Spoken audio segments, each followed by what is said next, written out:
I look at the life that I have as a blessing because of the people that I have in it.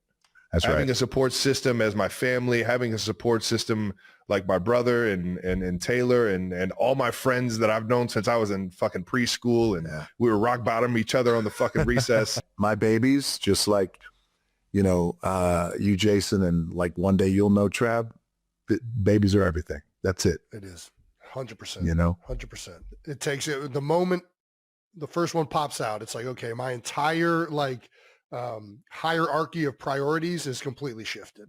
Just like that. In an instant. Seriously, it's crazy. You'll see, Trev. It's crazy.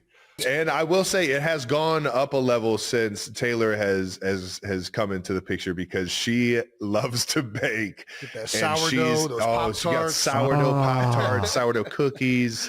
I mean, it goes on and on. She loves to make cinnamon rolls. So I'm not gonna lie. I used to look at your cheat meals as like, man, at least I'm not cheating that crazy. Dude. Well, wait. It's funny you mentioned that, because I've been following this big Bears footsteps my entire life, man. I went to Cincinnati. I followed him into the football world, then went to Cincinnati. Then we both got drafted by Andy Reid. I've just been following his footsteps everywhere I go, man. Everywhere, man. He's paved the way for me to make a living my whole life. You passed me a long time ago, Trav. Paving the way for so many. Trav, I got one question for you. And the question, I was thinking about this earlier, the question about pressure. Right? You will go down as one of the greatest of all time. And everything you got going on. But by the way, congrats to your girl on the weekend, or the crushing weekend she has. Is awesome. Life of a showgirl. Life of a showgirl. My daughters are listening to the album now. It's very cool. Pressure, not only pressure as a professional athlete, especially once you become the greatest on the planet, and the pressure to go back there, because now there's no, if you don't win that and become the greatest and you don't become Super Bowl champions, then it's like us at Miami. If we didn't win the national championship, all right, that's our season's a failure, really. It doesn't matter what our record is. How do you handle that kind of pressure? Because you have the pressure of a pro athlete, which is fucking insane. But then the pressure of being in the spotlight, in another kind of spotlight that's so big. Is there a thing? Did you notice a shift? Did you feel a shift? I definitely noticed a shift, but I'm not gonna lie, man. I've been so blessed, so fortunate. My love for this game and my attention to detail and the scrutiny I have on myself has been more pressure than anybody could put on me. And I've just always loved to find that answer, find the reason why I'm not having success, find the reason why I lost on this rep. So the year in, year out, I feel like the only thing that I really got to channel is just my energy for that day. The attention to detail, the focus, the professionalism, that's always going to be there. But how am I coming into work? Am I coming into work enjoying what I'm doing? Is that infectious? Is that going to make the guy next to me want it just as bad as I do? Is it going to make the guy next to me, go that extra mile when he sees me going the extra mile? How can I make this team better from the inside out? And I think that's one of the biggest things, that's how you kind of handle pressure of the outside world, is to just grind your fucking tail off inside. And I was saying I've been blessed in terms of all the other pressure, the worldwide pressure and everything. Is I've been so blessed to have the love.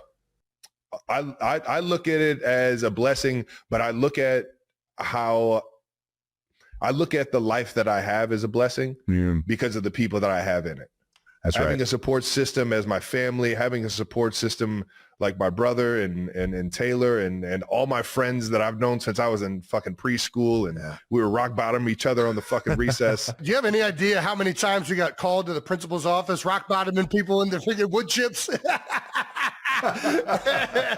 Jason Kelsey, the principal's office. Jason Kelsey, the principal's office. But I feel like when you got that ecosystem, and I've been so fortunate to have that ecosystem my entire life. My family's been there for me every step of the way. My friends have been there for me every step of the way. And that pressure, that outside pressure, doesn't feel as, tough it doesn't when feel you as have all that at the daunting house. when you have exactly. It's not as scary. I don't have to think about how the world's viewing me, because the people around me and the loved ones around me know exactly what's real. And you always got to separate that reality from the tabloids and the worldwide media that's has to talk about it and is going to find something to say about it more than what's real and how you're living your life. Man, for sure. so the noise, it's the home anchor that allows you to block out all the noise. Yeah. Man, and the fact that I love get that. to do something I love, you know, that'll always kind of, I think I'll have to find that that fulfillment that you guys were just talking about. I actually want to ask you that same question. Yeah, I was about to say, DJ. throw it right back at him. I mean, you're stepping away from the WWE full time. Like that was such a huge part of like your life. It was at the height of like wrestling, like in worldwide. I felt like the Attitude Era was just peaking, and you step away and go into acting. What was that like? Did you find fulfillment right there in the same way? No, not in the same way. I thank you. That's such a good question, man. There's nothing, just like you guys with the football field. You line up, you put your hands in the dirt. There's nothing like it. There's nothing like getting in the ring and there's 20, 30, 40, 50, 100,000 people. You could connect with them. You could tell a physical story from beginning to end. There's nothing like that. I love it and I miss it. Yeah. But, you know, I had the voice. There was just, hey, there's more. You could stay here and do what you love, or you could get out of this zone, which is comfortable. And by the way, I get it. We know that. Like when you're in a comfort zone, it's called comfort zone for a reason. It feels good. Yeah. But especially if everything is going well and everything is aligned and you're paying bills and everything is going well. But there was, I wanted to grow. That's it. I really wanted to grow and I wanted to do more and I wanted to challenge myself in ways that I hadn't been challenged. I'd not been to Hollywood. I didn't know shit about Hollywood other than, well, I love movies. And I'd love to make movies. I'd love to test myself. And so in 2004 was my last WrestleMania. And I quietly tried to, as much as I could, just quietly transition and step away. And that was scary because, as you were saying, like I was lucky enough I was on top. It was like Jim Brown, like, I think I'm gonna. That's a great reference. No doubt. Like Jim Brown, you know, he's like leading the league in you know, yards, and he's like, hey, I'm gonna go to this other thing and challenge myself. The face of it, yeah. He was the face of the league, and that's what I did. So it was scary at first, but ultimately, you know, I realized like it's scary and it's okay. You know what also helped, and I was really lucky about this is I was doing okay in terms of money, and I wasn't chasing the dollar. And I wasn't like, hey, I'm fucking starving here and I have $7. Like those days were behind me. So it's like, I don't have to worry about that. And then I could just concentrate on acting and acting coaches and my first role in Hollywood as a leading man wasn't, hey, here's a small little independent role. This is Scorpion King franchise.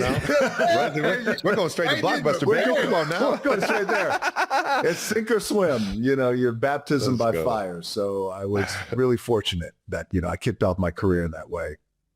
Well, you built up a legacy ready for that to kick off. And that's hats off to you. That had to be a daunting decision, but you nailed it, brother. And I asked you this. You said earlier your dad did not encourage your wrestling career, very much was mad at you. Your daughter recently now with NXT as the on-screen GM. Are you supportive of this? Where do we stand as dad this time? You know, what happens is like, you know, we're in control of where the dominoes stop falling. Yeah. Right. Yeah. So in my world, you know, while my dad didn't approve at first and we got into a massive fight and, you know, we had a complicated relationship, my old man, but, you know, I was in control of where that domino was going to stop falling. And with my daughter, Simone, she's my oldest daughter. Like you, I'm a girl dad. I have 3 daughters, 24, 9, and 7, all different age ranges. You'll get there, Trav, soon. You'll see the blessings. That's right. And, but with my daughter, man, I was so proud. But here's the cool thing. When she came to me and she came to me at 16 and said, I want to do what you do. I love this business just like you do, and I want to do it at 16. So she became the youngest WWE signee at 16. Whoa. She was going to NYU. She gave me a call, me and her mom, and she said, I want to pivot a little bit.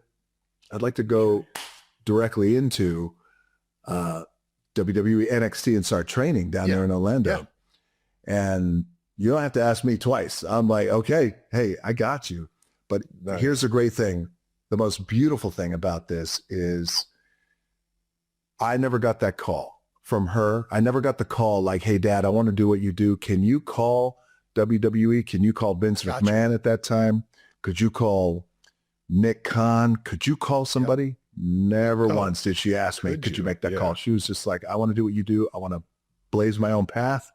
I want to call myself Ava Rain, not, you know, The Rock something or anything like that. She was like, I just want to do it on my own. I love you. I respect you. And I was like, baby, listen, I wanted to do the same thing. I wanted to make it on my own. My grandfather was a wrestler. And I was like, your great-grandfather and your grandfather were wrestlers.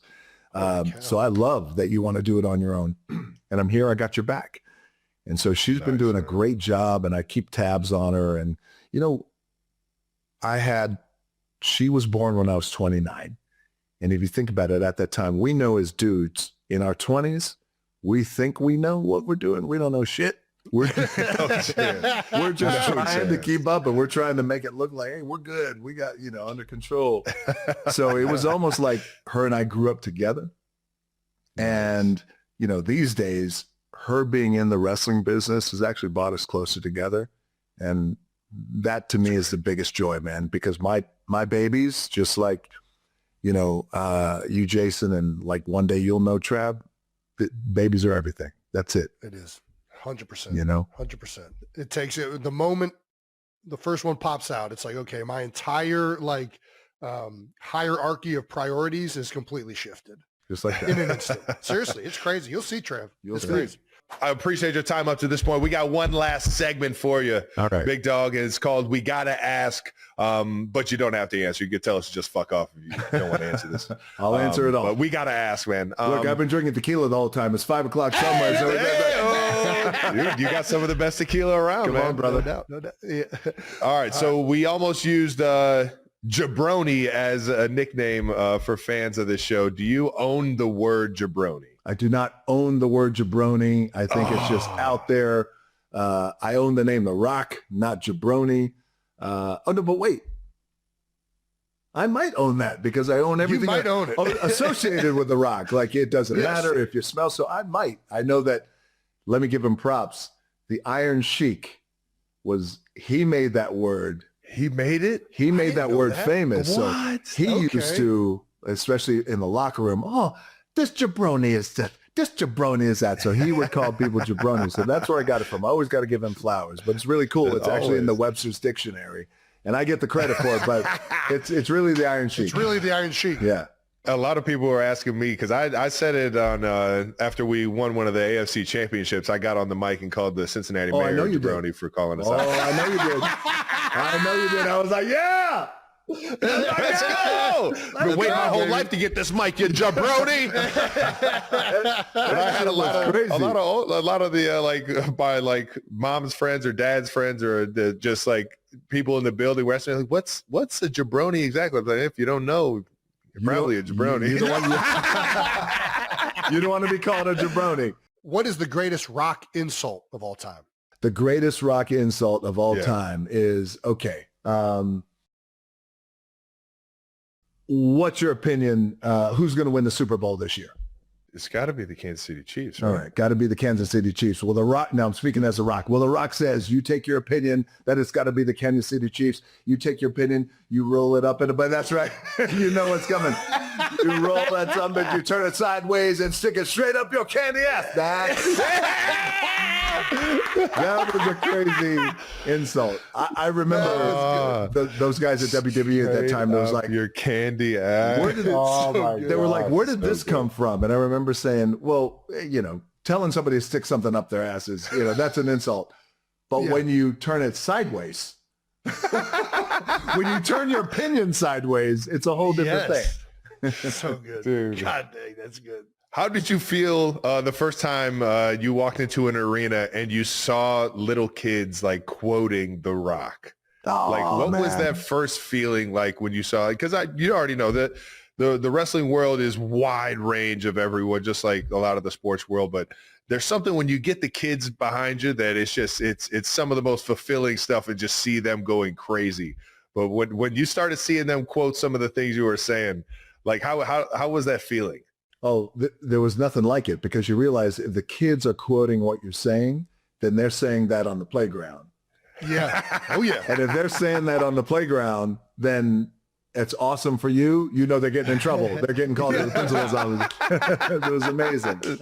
You used to post ridiculous cheat meals on your social. We got a few of them here. Pancakes stacked mile high. Did you actually eat these, or these just like kind of like messing around, having fun on Instagram? No, I take a shot at it. I try to try to eat everything I can, man. But that's, the cheat meals, I feel like, well, let me ask you guys this. Do you guys have a cheat day? Like, is it Sunday or maybe today's it? Yeah. Oh, so it's a day before you play. So it's 2 days before. So it's Friday. Fat Guy Friday. It's Friday. Yeah, Fat Guy Friday. Trav's playing Monday. You weigh in on Friday morning. Yeah. So we would call them Fat Guy Fridays, and that's your day to just unload. Okay, but wait, I got a question then. So Jace, give me your Fat Day Friday. What's your cheat day look like? My cheat day is I'm going in there after practice, the Fast Fridays. You're going in there right afterwards into the cafeteria. I'm getting wings, as many as I can put on a plate, blue cheese, each and every different flavor, pizza, and then I'm going to finish it off with some ice cream. That's my stereotypical. That's what I had every Friday. Wings and pizza. He inherited that from his father. Wings and pizza. So playing on a Sunday, so you have 48 hours approximately, or 36 somewhere in there, to burn that off. So wings and pizza and beer. Not beer, but you got it. Okay. Well, that too. Yeah. And then Trav, caloric intake. I'm going. So mine starts as soon as I weigh in the mornings. Gosh, I'm still playing, so I don't even know if I should be telling everybody. I forgot about the donuts. Friday morning. No, I was about to say, every Friday the QBs go and get donuts, and shout out to Lamar's Donuts. It's a historical donut shop here in Kansas City. And I see that yellow box, man, and I just go in and I get two nice fluffy glazed donuts. Fluffy glazed. Yeah, and that's just where I start, like, before practice. And then once practice ends, I usually grab some barbecue and just enjoy it. But I throughout the week, I'm pretty you're strict also. Yes. But also, look, you're the GOAT, so you don't want to give away what you're eating right now, right? Can't do that. And I will say it has gone up a level since Taylor has come into the picture, because she loves to bake. Get that sourdough, those Pop-Tarts. She got sourdough Pop-Tarts, sourdough cookies. I mean, it goes on and on. She loves to make cinnamon rolls. So I'm not gonna lie. I used to look at your cheat meals as like, man, at least I'm not cheating that crazy. Dude. Well, wait, what's interesting is, so you guys don't have cheat days after your games. I mean, after the game, you're usually pretty free eating. At least I was. Yeah. Like right after the game, I'm going to eat whatever I want now that I just played. But was that as ceremonial as your Fat Guy Friday, or not usually, because the day, like right after the game, was never always going to the same spot. Whereas like Fat Guy Friday, you always are in the building. Yeah. So like you and your teammates, like kind of catch that routine of it. I forgot to say, like we would always, I think it's Baylor's Donuts in Philadelphia. And then the calf would always have certain food there. So that was more the ritual of the cheat meal. And then after games, you're going out with family. If they're in town, you're doing whatever. But yeah, you're usually pretty loose with what your intake is as well. Taylor Swift is kicking off the week with some exciting news on Good Morning America. On Monday, October 13th, it was revealed that the 35-year-old Opalite hitmaker was releasing 2 new projects on Disney Plus that have to do with her Eras tour. First up is The End of an Era, a 6-part docuseries charting the development, impact, and inner workings that created the phenomenon that was the Eras Tour, according to a press release. The project gives an intimate look at Taylor's life as her tour made headlines and thrilled fans around the world. The first 2 episodes of it will premiere on Disney Plus on December 12th. Each week, 2 new episodes will be released. Also on December 12th, Swift will premiere Taylor Swift, The Eras Tour, The Final Show. This is a live recording of her final performance on the Eras Tour, which took place on December 8, 2024 at BC Place Stadium in Vancouver, Canada. The filmed concert will include footage of her performances from her album The Tortured Poets Department. The Era was not included in her first concert film for the Eras Tour, since the album had not yet been released. She's at it again. Taylor Swift shattering records with the biggest album debut in history with over 4 million units. And now tomorrow morning, GMA has a huge new exclusive announcement on Taylor. So what's next for her? Find out on Good Morning America. The morning show teased on Sunday, October 12th in a video on X. Her big reveal comes shortly after she unleashed her 12th studio album, The Life of a Showgirl, on October 3rd. Swift paired the release with an exclusive experience in AMC movie theaters, the official release party of A Showgirl. Swifties who attended the screening were treated to lyric videos for each song on the album, as well as a first look at the music video for the album's first track, The Fate of Ophelia. The album was breaking records before and after its release, becoming Spotify's most streamed album in a single day this year on October 3rd. One thing that fans are still waiting for is Taylor's version of her self-titled first album and 2017's Reputation, along with its vault tracks.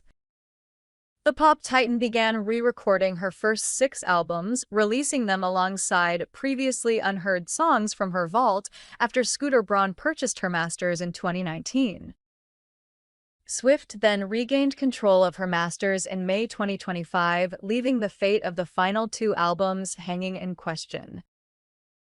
I know. What about Rep TV? Full transparency, I haven't even re-recorded a quarter of it. The Reputation album was so specific to that time in my life, and I kept hitting a stopping point when I tried to remake it. All that defiance, that longing to be understood while feeling purposely misunderstood, that desperate hope, that shame-born snarl and mischief, she informed fans in a statement shared on her social media account at the time. Continuing, she wrote, "To be perfectly honest, it's the one album in those first 6 that I thought couldn't be improved upon by redoing it. Not the music or the photos or videos. So I kept putting it off. There will be a time, if you're into the idea, for the unreleased vault tracks from that album to hatch. I've already completely re-recorded my entire debut album, and I really love how it sounds now. Those 2 albums can still have their moments to re-emerge when the time is right, if that would be something you guys would be excited about. But if it happens, it won't be from a place of sadness and longing for what I wish I could have. It will just be a celebration now," Swift said. The moment that Swift's big GMA announcement was first teased, some fans speculated that the hitmaker might be announcing plans for a tour. However, they might be waiting for a while before she returns to the road. While promoting her new album with an interview on BBC Radio 1 on October 3rd, the day her album was released, Swift revealed that she didn't plan to head out on a tour anytime soon. The revelation came less than a year after the conclusion of her massive Eras tour. Swift wrapped up the record-breaking show, which grossed more than $2 billion in ticket sales in December 2024. Performing her final show, the hitmaker described the experience as the most thrilling chapter of my entire life to date. Reflecting on the experience 10 months later, she told BBC Radio 1 host Greg James that the experience was such an honor and credited fans for making the show something that exceeded any of our expectations. "I knew it was crazy what was happening.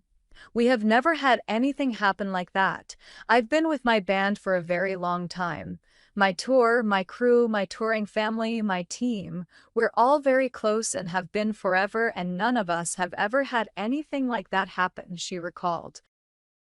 Despite the amazing experience, Swift clearly told James 39 that she wasn't ready for another tour anytime soon.